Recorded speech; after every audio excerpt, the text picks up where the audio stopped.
بلکہ مزے کی بات کہ میرا ایک کولیگ تھا اسٹیفن، جہاں میں جاب کرتا تھا، امریکن کمپنی تھی UAE میں، آئل اینڈ گیس فیلڈ میں. تو اس نے ایک دن مجھ سے ویسے ہی پوچھا، معصومیت میں پوچھا یا مذاق اڑانے میں، بہرحال جو بھی تھا، کرسچن تھا. اس نے مجھ سے پوچھا کہ آر یو ڈرٹی؟ تو بڑا ایک عجیب سوال تھا. میں نے کہا کیا مطلب؟ کہتے ہیں کہ تم لوگ بار بار منہ ہاتھ کیوں دھوتے ہو؟ تو وضو کا پوچھ رہا تھا بیسیکلی، کیونکہ فیلڈ پہ ہم نماز پڑھتے تھے. تو میں نے اسے کہا کہ دیکھو یہ ایبلیوشن ہے اور تمہارے بائبل میں بھی ہے، کیونکہ ذاکر نائک کے لیکچرز میں نے سنے ہوئے تھے، اس سے مجھے ایک ریفرنس پتا تھا. تو میں نے کہا تم اگر اپنی بائبل پڑھو گے تو اس میں پروفٹ موسیٰ نے بھی یہی کیا ہے، موزیز نے. بڑا حیران ہوا. میں نے اسے ایون ریفرنس دیا. میں نے کہا دیکھو God told Moses to wash his hand his feet, تو یہ کیا ہے؟ ہم بھی تو یہی کر رہے ہیں. تو یہ ایک اسپرچول کلینزنگ ہے اور فزیکل کلینزنگ ہے اس سے پہلے کہ آپ گاڈ کے پاس جائیں. تو بڑا وہ امپریس ہوا یہ بات سن کے کہ مجھے بائبل بھی پتہ ہے. تو بائبل میں یہ تذکرہ ہے، ایون عیسیٰ علیہ السلام کے سجدے کا تذکرہ ہے. عیسیٰ علیہ السلام سجدہ کرتے ہوئے انٹر ہوئے اللہ کی بارگاہ میں، تو وہ سجدہ بالکل وہی ہے جو مسلمانوں کو نماز میں کرنے کا کہا گیا. ایون آپ دیکھ لیں بدھسٹ جو ہے وہ سجدہ کرتے ہیں، ہندوز دیکھ لیں وہ ماتھا ٹیکتے ہیں بدھ کے آگے. تو یہ پروسٹریشن تو بہت پرانا جیسچر ہے رب العالمین کے آگے جھکنے کا. تو اس سے ثابت ہوتا ہے کہ ہر قوم میں کوئی نہ کوئی عبادت کی شکل رہی ہے. نماز اور زکوٰۃ تو ڈیفینیٹلی رہی ہیں. تو فاؤنڈیشنز ہر نبی کی سیم رہی ہیں، لیکن رسول اللہ صلی اللہ علیہ وسلم ہی will build new Kaaba with new bricks. Symbolism یہ ہے کہ نئی شریعت لے کر آئیں گے. پرانی تمام کی تمام جو شریعتیں ہیں وہ منسوخ ہو چکی ہیں. اسی لیے حضرت عمر ایک بار جب بائبل اس دور میں جو تھی وہ پڑھ رہے تھے تو رسول اللہ صلی اللہ علیہ وسلم کا چہرہ غصے سے لال ہو گیا اور انہوں نے کہا کیا قرآن تمہارے لیے گائیڈنس کے لیے کافی نہیں ہے؟ تو یہاں سے پوائنٹ یہ اخذ ہوتا ہے کہ گائیڈنس کے لیے نہ پڑھیں، لیکن ویسے پڑھ سکتے ہیں جیسے doctor Zakir Naik comparative religion کے لیے پڑھتے ہیں، یا ویسے ہی ایز اے ہسٹری کوئی تاریخ کی چیزوں کے لیے ریسرچ کے لیے پڑھ سکتے ہیں. لیکن گائیڈنس کے لیے صرف اور صرف قرآن مجید ہے، اور اللہ کے نبی صلی اللہ علیہ وسلم جو شریعت لے کر آئیں وہی بس کافی ہے. انہی سے دلیل ہم لیں گے. ٹھیک ہے. پھر ایک اور سمبولزم یہ ہے کہ پروفٹ صلی اللہ علیہ وسلم نے لٹرلی اپنی قوم کو بلڈ شیڈ اور وار سے سیو کیا. آپ کو پتہ ہے بنو مخزوم تو پوری فل فلیج وار کا پلان کر رہے تھے. کس بات پہ؟ کہ حجر اسود جو ہے وہ ہم نے فکس کرنا ہے. ٹھیک ہے نا. جب کعبہ ری بلڈ کیا تو حجر اسود پہ لڑائی ہو گئی، تو وہ تو فل پلاننگ کر رہے تھے کہ ہم نے مار دینا ہے سب کو، خود بھی مریں گے باقیوں کو بھی ماریں گے.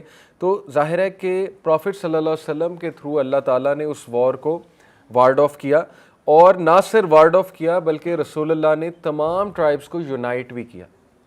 اور کیسے یونائٹ کیا؟ کہ ہر ٹرائب جو ہے وہ ایک کونا پکڑ لے اس کا کپڑے کا، کلوتھ کا. تو یہ بھی ایک سمبولزم ہے کہ یہی انسان انشاءاللہ تم سب کو یونائٹ کرے گا، جو کہ ڈس یونائٹڈ ترین لوگ تھے. عربز اس حد تک ڈس یونائٹڈ تھے، بلکہ مورخین یہی تو سب سے بڑی اچیومنٹ کہتے ہیں نا رسول اللہ صلی اللہ علیہ وسلم کی، جو ایون ویسٹرن مورخین بھی ہیں، کہ پروفٹ صلی اللہ علیہ وسلم کی بگیسٹ اچیومنٹ تھی عربز کو یونائٹ کرنا. اور یونٹی اور انٹیگریشن یہ بہت ضروری ہوتی ہے کسی بھی قوم کی ترقی کے لیے. آج بھی آپ دیکھیں تو پاکستانیوں کے بھی مسئلے آ جا کے ڈس یونٹی کے ہی ہیں. ڈیم نہیں بننے دینا، کیوں نہیں بننے دینا؟ سندھی پنجابی کا جھگڑا. گیس نہیں آنے دینی، کیوں نہیں آنے دینی؟ بلوچی اور پنجابی کا جھگڑا. کہ ٹھیک ہے ریسورسز انجسٹ ڈسٹریبیوشن ہوئی، پنجابی سب کچھ کھا جاتے ہیں. لڑائیاں آپس میں جو ذات کے حوالے سے لڑائیاں ہیں. کچھ باتیں ظاہر ہے وہ کچھ ہو سکتا ہے سچ بھی ہوں، لیکن آ جا کے یہ کہ ڈس یونٹی ہی ہے. ہر کلچر میں آپس میں ڈس یونٹی، پھر کلچرل ایبیوزز اور پریجوڈیس، اور پھر وہ جگتیں بنا لینا. پٹھانوں پہ آپ دیکھیں کتنے مذاق بنے ہوئے. ٹھیک ہے نا. تو یہ اچھی باتیں نہیں ہیں، اس سے ڈس انٹیگریشن ہوتی ہے، ڈس یونٹی ہوتی ہے. تو ایک لیڈر کا کام سب سے پہلے ہوتا ہے کہ وہ یونائٹ کرے اپنے لوگوں کو. اس لیے اچھی فیملی بھی وہی ہے جس میں یونٹی ہے، اور اس میں آپ لوگوں کا کردار بہت اچھا ہو سکتا ہے کہ آپ اپنی فیملیز کو یونائٹ رکھیں. کوئی واٹس ایپ گروپ کے تھرو یا کسی نہ کسی شکل میں انوائٹ کر کے، یا کوئی دعوت کر کے، ٹھیک ہے، اس میں کوئی لیکچر رکھ کے وغیرہ وغیرہ. تو یہ آپ کے بڑی اچیومنٹ ہوگی اگر آپ اپنی فیملی کو یونائٹ کر دیتے ہیں. کیونکہ رسول اللہ صلی اللہ علیہ وسلم نے صلہ رحمی پہ تو بہت زیادہ کہا کہ one of the quickest ways to get rewarded in this دنیا از ڈوئنگ صلہ رحمی. صلہ رحمی کا یاد رکھیں کہ بہت جلدی ریوارڈ ملتا ہے، بہت جلدی ریوارڈ ملتا ہے، ٹھیک ہے۔ دوسرا ہے کہ آپ اپنے گھر میں کہ قرآن کلاس سٹارٹ کریں گے، ضروری نہیں خود کریں، کسی کے تھرو کروا لیں، اگر آپ سمجھتے ہیں آپ نہیں پڑھا سکتے، اس سے برکت آئے گی گھر میں۔ قرآن جس گھر میں پڑھا جاتا ہے اس میں برکت ہی برکت ہے۔ اینی اس کے بعد ایک اور سمبولزم یہ ہے کہ رسول اللہ صلی اللہ علیہ وسلم جب انٹر ہوئے اس ڈور سے تو آپ نے دیکھا کہ سب لوگ بہت خوش ہوئے۔ یہ بھی سمبولزم ہے کہ یہ انسان ایک ایسا انسان ہے جس پہ سب راضی ہیں، جس پہ سب خوش ہیں۔ لیکن کتنی آئرنی ہے کہ جب اس انسان نے سچ بولنا شروع کیا، پہلے بھی سچے تھے، سچائی سے جب دعوت دینا شروع کی تو زیادہ تو لوگ خلاف ہو گئے، یعنی کتنی بائسنس ان کی ثابت ہوگی۔ تو یہ بھی اللہ کی طرف سے ایک پروف اسٹیبلش ہوا تھا کہ یہ وہی شخص ہے جس کے انٹر ہونے پہ تم لوگ خوش ہوئے تھے کہ حجر اسود کا مسئلہ یہ سالو کرائے گا، تو ہم راضی ہیں۔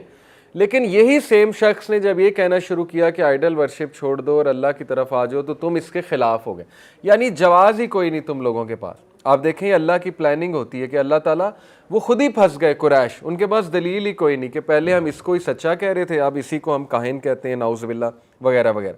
ایک روایت میں تو یہاں تک آتا ہے کہ ابو جہل جو ہے وہ کھڑا ہوا، اور اب دیکھیں ابو جہل یہ بات کر رہا ہے، یعنی اسے سمجھ تھی، اس نے کہا کہ میک شور یہ جو تم پیسہ لگا رہے ہو کعبہ کی ری بلڈنگ کے لیے یہ پیور ہے، اس میں کوئی چیٹنگ یا سودی یا گیمبلنگ یا پروسٹیٹیوشن کا پیسہ نہیں لگنا چاہیے، یعنی ایون انہیں بھی پتہ تھا یہ حرام کام ہے۔ ثابت یہ ہوا کہ گناہ انسان کی فطرت میں فَأَلْهَمَهَا فُجُورَهَا وَتَقْوَاهَا، اللہ نے سورہ یہ ہے غالباً سورہ شمس میں خود ہی بتا دیا کہ تمہارے اندر ہم نے میکنزم آلریڈی ایسا رکھا ہے کہ تمہیں ہم نے انسپائر کیا ہے with the recognition of good and evil. اب جب وہ تمہاری فطرت ہی مسخ ہو جائے تو پھر انسان جو ہے اس کی عقل ماری جاتی ہے۔ ادروائز پردہ یہ فطرت میں انسان کے، عورت کی فطرت میں ہے، مرد اور عورت کا آپس میں شرم و حیا ہونا یہ ہماری فطرت میں اللہ تعالیٰ نے رکھا ہے، سیپریشن فطرت میں رکھی ہے۔ آج میڈیا اس فطرت کو چیلنج کر رہا ہے تو ظاہر ہے کہ وہ شیطان نے فطرت ہی مسخ کر دی ہے۔ اینی تو پھر ایک اور بڑا زبردست پوائنٹ ہے جو میں آلریڈی بتا چکا ہوں کہ for the first time in history Kaaba جو ہے وہ اسکوائر شیپ میں بنایا گیا، نہ کہ ریکٹینگل شیپ میں، اور اس میں اللہ کا گریٹ وزڈم ہے، مرسی ہے کہ ہم میں سے ہر کوئی کعبہ کے اندر ہی نماز پڑھ سکے، ٹھیک ہے۔ اور وہ کھلا ایریا اس کو ہم کہتے ہیں یہ جو سیمی سرکولر ایریا، حتیم کا جو ایریا۔ اب ہم آتے ہیں زید بن حارثہ رضی اللہ عنہ کی طرف۔ زید بن حارثہ ایک ایز اے سلیو سولڈ ہوئے تھے، بڑی سیڈ سٹوری ہے ان کی۔ اس سٹوری سے آپ کو یہ بھی پتہ لگتا ہے کہ وہ کس قدر ہٹ دھرم اور جاہل قسم کی قوم تھی۔ آج بھی ایسے قبیلے آپ کو ملیں گے، سندھ میں بہت لڑائیاں ہیں، قتل و غارت ہو جاتی ہے، چھوٹی چھوٹی بات پہ لڑائی جھگڑے وغیرہ وغیرہ، زمینوں پہ، آج پنجاب میں بھی ایون ہے، تو جہالت بہت پائی جاتی ہے۔ اینی وے عربز میں بھی بہت تھی۔ زید بن حارثہ قحطانی ٹرائب سے تھے، عدنانی برانچ نہیں ہے یہ، قحطانی ٹرائب جو ہے، اور یہ یمن سے تھے۔ زید کی والدہ اور والد دونوں کچھ ایسے مختلف ٹرائب سے تھے جن کا آپس میں لو ہیٹ ریلیشن تھا، یعنی بہت لڑائیاں تھیں آپس میں۔